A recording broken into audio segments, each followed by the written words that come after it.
अब इसमें कितने फायदे हैं, तुम विचार तो करो मेरे बाप। और यहाँ तुलसीदास जी महाराज दूसरा भी कहते हैं कि आप एक विचार कीजिए, आपको कहीं जाना है तो कोई मंजिल तो होनी चाहिए ना। अब प्रभु श्री राम जी के पास में जाने के लिए क्या क्या चीज चाहिए, यहाँ संत महापुरुष कहते हैं कि एक तो आपकी मंजिल तय होनी चाहिए, मुझे वहां जाना है।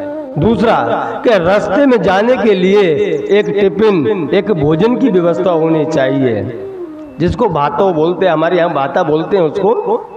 लेकिन आप रास्ते में जा रहे हैं तो कुछ तो साथ में लेकर के जाओगे खाने के लिए।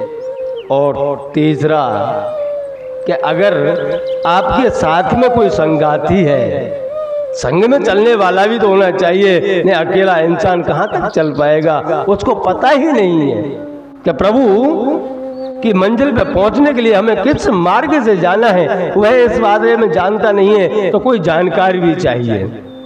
तो यहाँ तुलसीदास जी महाराज कहते हैं कि आपको पहले तो एक मंजिल तय करनी है, कहाँ जाना है। दूसरा, आपको कोई अपना एक ऐसा साथीदार तय करना है जो आपको उस मंजिल तक पहुंचा दे। और साथीदार में तो सबसे अच्छा तुलसीदास जी महाराज यहाँ राम कथा के अंदर लिख रहे हैं। क्या मैं सब तीनों चीज के बताऊंगा, पर तुलसीदास जी महाराज ने यहाँ स्पष्ट राम कथा के अंदर लिखा हुआ है क्या एक घड़ी आधी में पुण्याद, तुलसी संगत साधु की हरे कोट अपराध।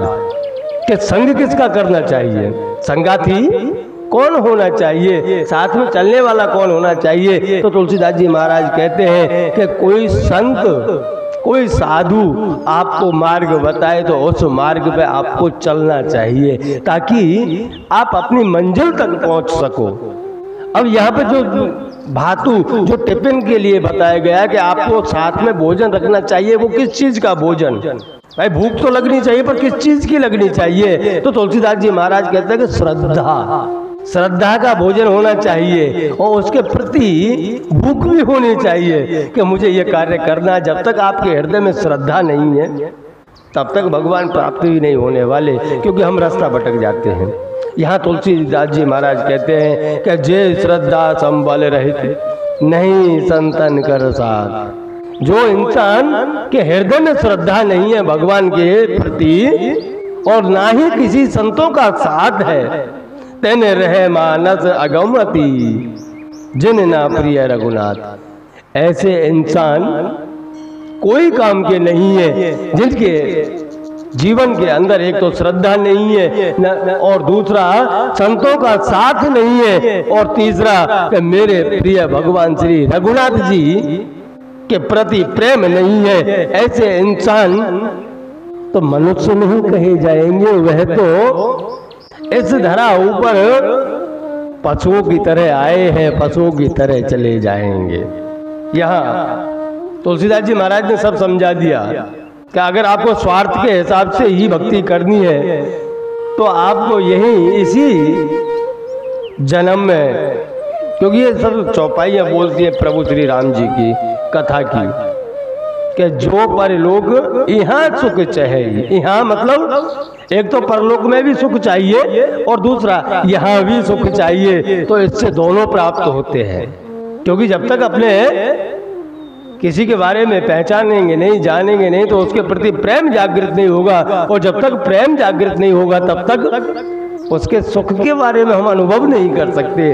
अगर आपको अनुभव ही करना है तो प्रभु श्री राम जी के चरणों में अनुराग उत्पन्न कीजिए, प्रेम उत्पन्न कीजिए। नहीं तो यहाँ तो बात तुलसीदास जी महाराज जी तो आपको बहुत समझाते हैं, क्योंकि बिना स्वार्थ के मनुष्य भक्ति भी करना नहीं चाहता।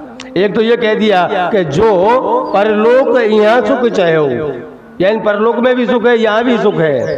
दूसरा कह रहे हैं कि राम भजन नहीं मुक्ति गोसाई। अगर आपको मुक्ति ही चाहिए तो बिना राम के भजन के मुक्ति भी नहीं होने वाली है मेरे भाई।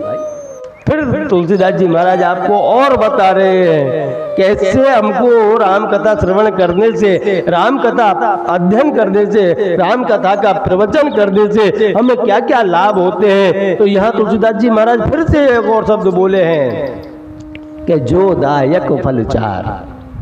राम कथा आपको 4 फल देती है, लेकिन आप उसको स्वीकारें तो, और नहीं तो आपको राम कथा के अंदर से कौन सी चीज नहीं मिलती। आपको सब प्राप्त होता है राम कथा में से। एक बार राम कथा के अंदर उतर के तो देखो। यहाँ महापुरुष लोग कहते हैं कि राम कथा के 7 श्लोक हैं, 7 कांड हैं, और अलग अलग महापुरुष अपने अपने हिसाब से सब बताते हैं कि तुलसीदास जी महाराज ने उसमें 7 ही श्लोक क्यों लिखे, 7 श्लोक क्यों लिखे। तो तुलसीदास जी महाराज का भी अध्ययन करने वालों ने, महापुरुषों ने, संतों ने अपने अपने मत के अनुसार कहा है कि 7 सुर होते हैं, सा रे गा मा पा धा नी। 7 सुरों में आप किसी भी सुर में राम कथा बांट सकते हो, पढ़ सकते हो, सामने वाले को पढ़ा सकते हो, गा सकते हो। और एक महापुरुष तो कहते हैं कि ऐसा नहीं है, कली युग है। और कलियुग में तुलसीदास जी महाराज ने इसलिए 7 श्लोक में राम कथा लिखी कि एक दिन 7 समुद्र पार तक मेरे प्रभु श्री राम जी की कथाएं चलेंगी, इसलिए 7 श्लोकों में इस कथा का विमोचन किया गया। और एक महापुरुष तो ये भी कहते हैं कि ऐसा नहीं है भैया, अठवाडिया के 7 दिन होते हैं और 7 दिन में आप कभी भी राम कथा प्रारंभ कर सकते हो।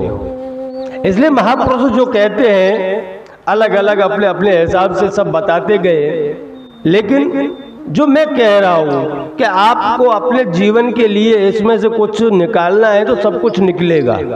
श्री तुलसीदास जी महाराज ने ये रामचरित्र कथा आप लोगों के जीवन को उपयोगी और सरल बनाने के लिए लिखी है। मैं इतना जानता हूँ, आपको जो चाहिए इसमें से प्राप्त होगा। भाई के प्रति भाई का प्रेम कैसा होना चाहिए तो राम कथा सिखाती है, महाभारत नहीं सिखाएगी। और अपनी माँ के अंदर भी कैसे संस्कार होने चाहिए, माँ किसको कहते हैं, ये भी हमारी राम कथा सिखाती है। दास और स्वामी का भाव कैसा होता है, यह भी राम कथा सिखाती है।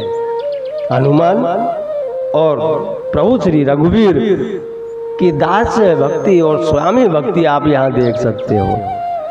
और मित्र कैसा होना चाहिए, यह भी राम कथा ही सिखाती है।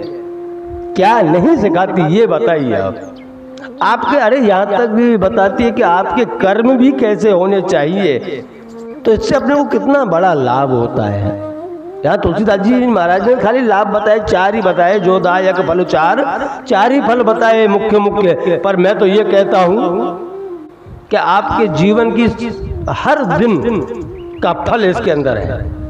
आपको दिन सुबह कितने बजे जगना है, कितने बजे जग करके क्या कर्म करना है और कैसे जीवन को जीना है, ये सारी चीजें राम कथा के अंदर है, अगर हम उपयोग करेंगे तो। और जो हम जिस दिन उपयोग करना चालू कर देंगे उस दिन से अपने जीवन के अंदर परिवर्तन आना चालू हो जाएगा। इसके ऊपर मुझे एक बात याद आती है कि एक प्लेटफॉर्म पर, रेलवे प्लेटफॉर्म पर एक वृद्ध बेंच पर बैठा हुआ है और बैठा बैठा रामचरितमानस का पन्ने खोल के अध्ययन कर रहा है, पढ़ रहा है। इतने में एक नवयुवान दंपत्ति, पति पत्नी दोनों उसी बेंच पर आकर के बैठते हैं और वो नवयुवान उस वृद्ध पुरुष के पास में बैठा हुआ पर वृद्ध को बोल रहा है कि दादाजी आज भी आप ये रामचरितमानस पढ़ रहे हो। कितना बड़ा शब्द बोला, आज भी आप लोग इसी को पकड़ के बैठे हो, जबकि हमारी साइंस और वैज्ञानिक सूर्य तक, चंद्र तक पहुंच चुके हैं, आप अभी भी इसी को पकड़ के बैठे हो। अरे आपको पढ़ने के मर इतना ही शौक है तो कितनी मर नई नई उपन्यासें निकल रही हैं, उपन्यास पढ़ो। बहुत सारी हमारे वैज्ञानिकों की पुस्तकें निकली हुई है, वह पढ़ो। इसमें क्या रखा है? तो उस बुजुर्ग ने खाली इतना कहा कि भैया मुझे इसमें से मेरे जीवन के लिए सारी उपयोगी चीजें मिल जाती हैं, सारी चीजें मिल जाती है और मुझे इसको पढ़ने से आनंद आता है। मैं जितनी बार पढ़ता हूँ मुझे ये नया ही लगता है, इसलिए मुझे इसमें आनंद आता है तो मैं ये पढ़ता हूँ। आप लोगों को नहीं पढ़ना तो कोई बात नहीं, वो ऐसे ही थोड़ी कहते हैं ना वाद विवाद हो ही जाता है। जब नास्तिक और आस्तिक एक सामने आते हैं तो हर कोई अपनी बात बड़ी करने के लिए थोड़ी जिरह तो करता ही है।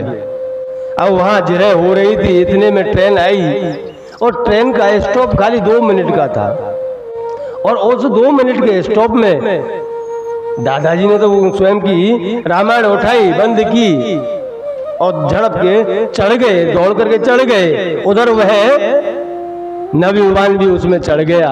दादाजी को सीट मिल गई, और सीट मिल गई तो सीट मिल करके वहां पर बैठ करके दादाजी फिर से राम कथा खोल करके पढ़ने लगे। अब वो दादा ने राम कथा पढ़ने लगे, ट्रेन वहां से चल दी, निकल पड़ी। अब जब ट्रेन निकल पड़ी, इतने में एक आवाज आई कि ट्रेन को रोको, ट्रेन को रोको, कोई ट्रेन को रोको, अरे कोई जंजीर खींचो। दादा ने जब सिर उठा कर देखा तो जो नवयुवान उनसे बहस कर रहा था वही नवयुवान चिल्ला रहा है। ट्रेन की जंजीर खींच दी, और जब जंजीर खींच दी तब दादा ने पूछा कि बेटा क्यों तू चिल्ला रहा है और ट्रेन को क्यों रोक रहा है? तब उस नवयुवान ने कहा कि दादाजी आपके चक्कर में, आपके झगड़े के चक्कर में, रामायण के चक्कर में मैं तो आपके साथ में ट्रेन में चढ़ गया, लेकिन मेरी पत्नी स्टेशन पर रह गई। आपकी बातों में मैं अपनी पत्नी को ट्रेन स्टेशन पर ही भूल गया, इसलिए ट्रेन को रोकना पड़ा। तब दादाजी ने खाली इतना कहा कि बेटा अगर तूने जीवन के अंदर एक बार भी रामायण पढ़ी होती ना तो आज तेरी पत्नी स्टेशन पर नहीं होती। तब उस नवयुवान ने दादा से पूछा कि दादाजी क्या ये बात भी रामायण के अंदर लिखी है? तब दादाजी ने कहा कि हाँ भाई, यह बात भी लिखी है। जब भगवान श्री राम माता जानकी के साथ में वन में गए थे, उस समय जब नाव मंगाई गई केवट की, तो उस केवट की नाव में चढ़ने के लिए प्रभु श्री राम जी ने पहले माता जानकी जी को चढ़ाया है। क्या प्रिय चढ़ाई चढ़ाऊ रघुराई, ये बात भी हमारी राम कथा में लिखी हुई है कि पत्नी का सम्मान करना, पत्नी के लिए अपने श्वासों श्वास का ध्यान रखना, और किसी गंतव्य पर जा रहे हैं तो पत्नी को कभी भूलना नहीं। सबसे पहले पत्नी को चढ़ाया है वहाँ भगवान श्री राम ने, यह भी हमारी राम कथा में लिखा है। अगर तूने एक बार भी राम कथा पढ़ी होती तो आज तेरी पत्नी स्टेशन पर छूटती नहीं, क्योंकि तू पहले पत्नी को चढ़ाता, बाद में तू चढ़ता। ऐसे मेरे प्रभु श्री राम जी पहले माता जानकी को चढ़ाया है, फिर स्वयं चढ़े, फिर भैया लक्ष्मण चढ़े हैं। इसलिए कहते हैं भैया के राम जी की जीवन लीला आपके जीवन के अंदर थोड़ी बहुत तो उतारनी चाहिए, ताकि आपके जीवन के अंदर परिवर्तन आ जाए। एक बार जो आपके जीवन में परिवर्तन आना चालू हो गया तो आप डूबोगे नहीं, भव सागर पार हो जाओगे। क्योंकि तुलसीदास जी महाराज यहाँ पर दूसरी बात भी कहते हैं कि रामचरित्र मानस ही क्यों नाम रखा गया इसका? भाई रामायण भी तो रख सकते थे ना नाम, लेकिन नहीं, इसका रामचरित्र मानस इसलिए नाम रखा कि आप विचार कीजिए कि एक मान सरोवर है, एक मानस सरोवर है, और दोनों में कितना परिवर्तन है कि एक में स्नान करने के लिए आप जाते हो तो एक शारीरिक बल भी लगता है। अगर कैलाश मानसरोवर जाएंगे तो शारीरिक थक भी तो लगेगा, शरीर से भी बल करना पड़ेगा, और आर्थिक सहयोग भी चाहिए। वहाँ आर्थिक सहयोग यानी धन की भी जरूरत पड़ती है, शरीर की भी जरूरत पड़ती है। लेकिन इस मानस सरोवर के अंदर धन की जरूरत नहीं है, शरीर की जरूरत नहीं है, खाली मन की जरूरत है। इसके अंदर मन लग गया तो बस अपना कल्याण हो गया। उधर कैलाश मानसरोवर में उस मान सरोवर और इस मानस सरोवर में इतना परिवर्तन है कि मान सरोवर में आप स्नान करते हो तो आपके तन का मैल धोते हैं, वह इस तन का मैल धोती है। अगर तुम मानस सरोवर के अंदर स्नान करोगे तो आपके मन को निर्मल कर देगी, मन का मैल धो देगी और आपके प्रभु श्री राम जी के चरणों में अनुराग उत्पन्न कर देगी। इसलिए तुलसीदास जी ने इसका नाम मानस सरोवर रखा, मानस कथा रखा है, रामचरित्र मानस रखा है। एक के लिए आप जाते हो, एक आपके घर पे ही रहती है। यह मानस सरोवर आज विश्व में घर घर में श्री तुलसीदास जी महाराज जी ने बहुत सरल भाषा में दे दिया है। अगर हम हमारे जीवन में इसमें थोड़ा भी स्नान करेंगे ना तो भी हमारा कल्याण हो जाएगा। इसलिए इस मान सरोवर में, इस मानस सरोवर के अंदर आप जितना स्नान कर सको, अपने जीवन को जितना धन्य बना सको, बस मन लगा करके श्रवण कीजिए। और प्रभु की जो लीलाएं प्रभु श्री राघवेंद्र सरकार ने इस जगत में आके की हैं, उनका स्वयं आभास कीजिए।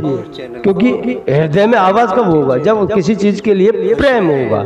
और भगवान के श्री चरणों में अगर हमारा प्रेम होगा तो आप अपना जीवन भगवान के चरणों में अनुराग उत्पन्न कर देगा।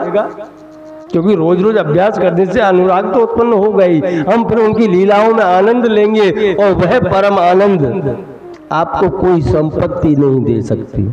प्रभु श्री राम जी के चरणों का आनंद इतना मधुर है, इतना मीठा है कि वह आप करोड़ों रुपया खर्च करके भी नहीं खरीद सकते। वह तो आपके जीवन के अंदर भगवान राम जी की कृपा हो जाए तो अनुराग उत्पन्न हो जाएगा और वह अनुराग आपको परम आनंद देगा।